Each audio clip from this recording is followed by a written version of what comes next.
It was time to move our trailer out of where it's been setting this week. It's been setting for the last year or so. It was time for us this week to move it out. We had to pull some T-posts out, which are in very hard ground. We knew we had to get these T-posts out here, and that getting them out, we needed something to help us, and that's why we got the T-post puller. We also know that we're going to use it a lot in Missouri, so we had it sent here so we could get these posts out now, and it works really well. It's a beefy puller. It is. It's made in USA. We really like it. Yeah, solid made.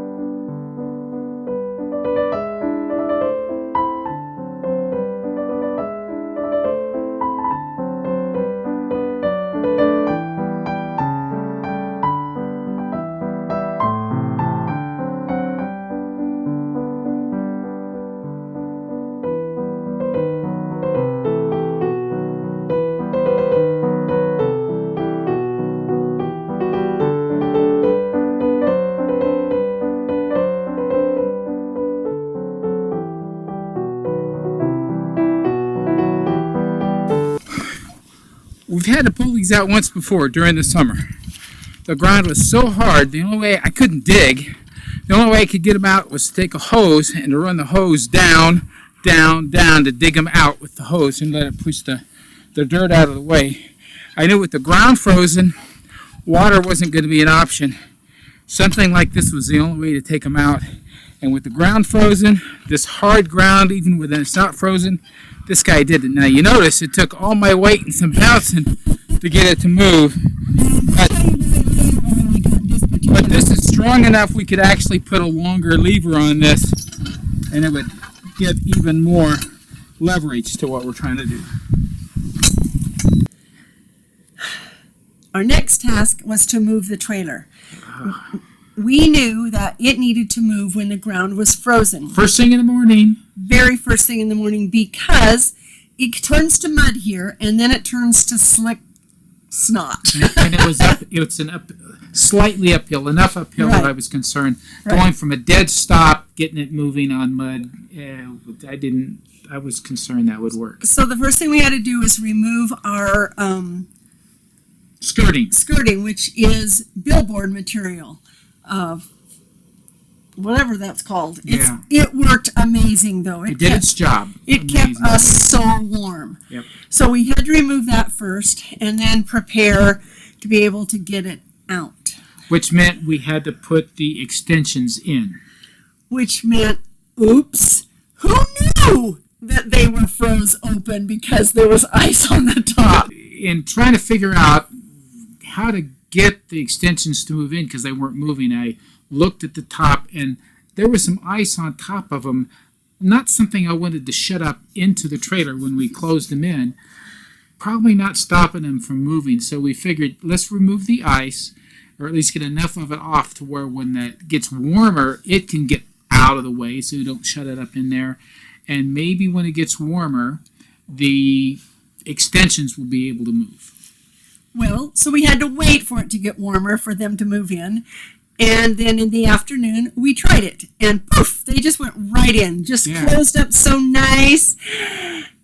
But there was another problem because now that mud had become mud, or dirt had become mud. Yeah, the ice had turned. And as you can see, we spun out. All four wheels. Yeah, in four-wheel drive. And with no chains, it's not something I've ever needed. I haven't been in a situation with this truck that they were necessary. So we didn't have them.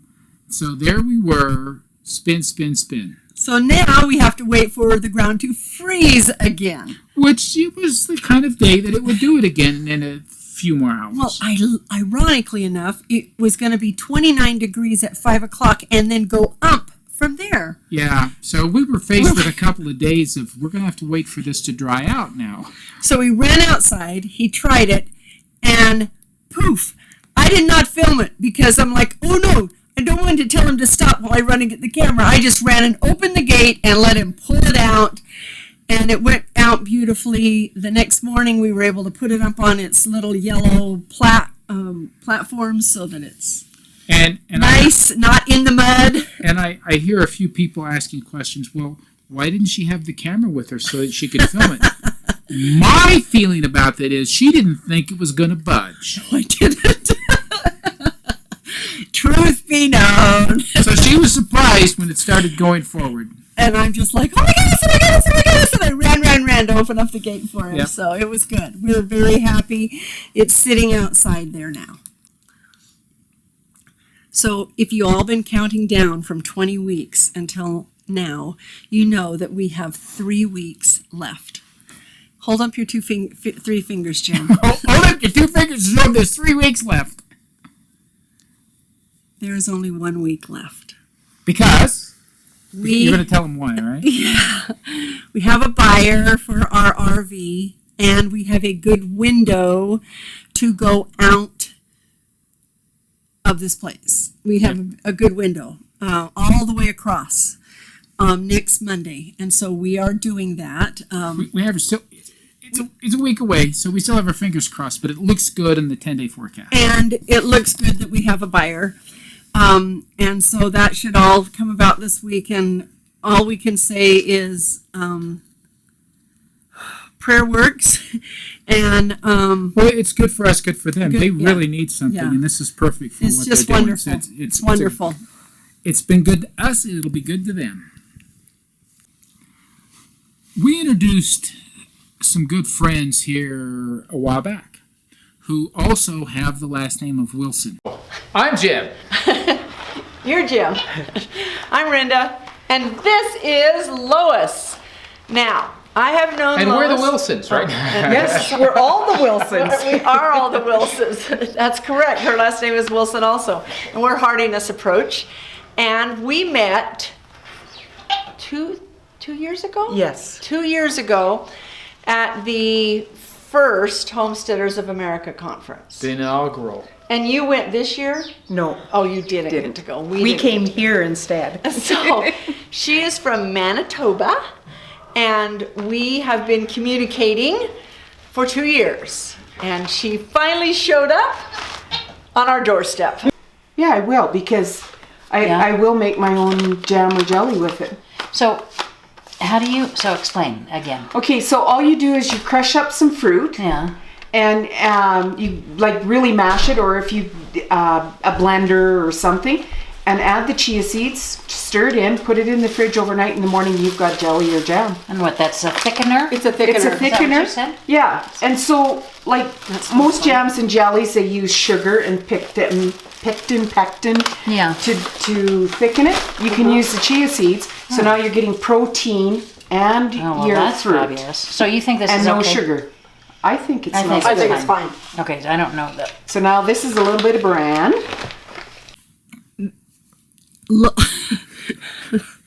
You can do this!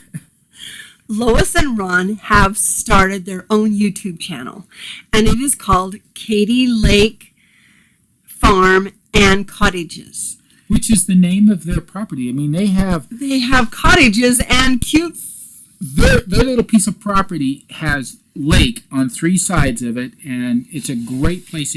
They have animals, petting cabins zoo, for people to stay in. It's just a really cool little place. We still have to go see that. Yes, we do. Yeah. We were headed there when our world kind of fell apart 2 years ago. We'll get there eventually. But they have a YouTube channel. We are going to link it down below, and if I can figure out how to put it in here, I will. And for you seniors who are saying, can I do this? Can I not do this? You got to see Lois. You guys, I have such a strong, wonderful feeling about them doing their homesteading, because it's a perfect example of, hey, my health isn't great, but look what I can do. I don't know if they're showing it, but these two are innovators. They make things happen For cheap.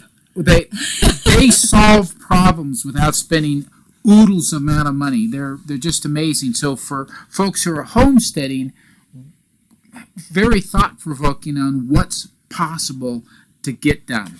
So let's blow up their channel. Everybody go subscribe to them right now. That would just be awesome. Right? Right. It would be awesome. I would like to take a moment and tell you I was studying this week in my textbook, and I was reading about how important it is to be able to have your food with good nutrients in it and growing well and being able to have it take care of us. And as I read that, it was like I had this confirmation that first of all, truth will tell you, I have gone downhill in the last month really bad with my stress level and my abdominal belly fat and just not being in shape.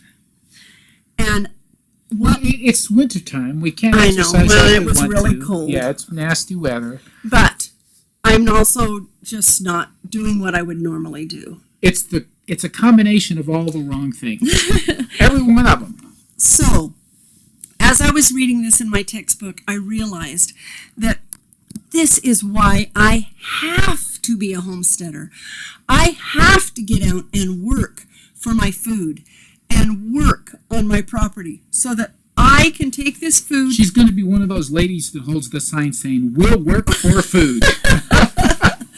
No, I mean, this is serious. I feel such a strongness about it that people say, well, I'm too old, I can't get out there and work. And I'm like, no, get out there and work. You need to get out there and work because then you become stronger and stronger and more pain-free and be able to take care of yourself. You guys, that's where we're going. We need to get back out there. I need to work on my farm. So, next Monday, the 8th, we are leaving. We're going to start the morning with a live. Just a few minutes. Hopefully we have the connectivity to do it. Who knows if we can do that out here. But then we're going to do another live. We're going as far as Cheyenne that night. And we're taking 5 chickens with us. And believe it or not, live chickens, by the way. You can Google how to water and feed my chickens while I travel. Yeah. So we're not the first. And it's in there. It's in there. How to do it. How to take them in the cage, what to put them in. You've heard of the crazy chicken lady. Apparently there's a lot of them out there. So, anyway, we are beyond thrilled. We're just like giddy almost that we finally get to go home. Of course, you know that our place isn't going to be ready yet. For those of you who don't know, our renters have a place they're moving to. It's really a great situation for them. They'll be able to raise the things they want to raise, including animals. Including their the folks animals. they're renting from live right close by as well. They also want to raise animals and kind of do it together. So they have kids the same age. We're It's just thrilled for them. great situation for But them. they obviously aren't going to be out by the time that we go there. That's totally fine. We've got a little hotel we stay in that's very affordable. They do an inexpensive weekly rate. Jim will be able to hunker down, finish his school. I'll be able to work on my business and get everything going, and we'll be there. Yeah. We'll be there. Yeah. You guys, this is the time to subscribe, like, and share. Come along for the ride. We're going to show you how people our age can homestead and do it with exciting results. Bye-bye. Bye-bye.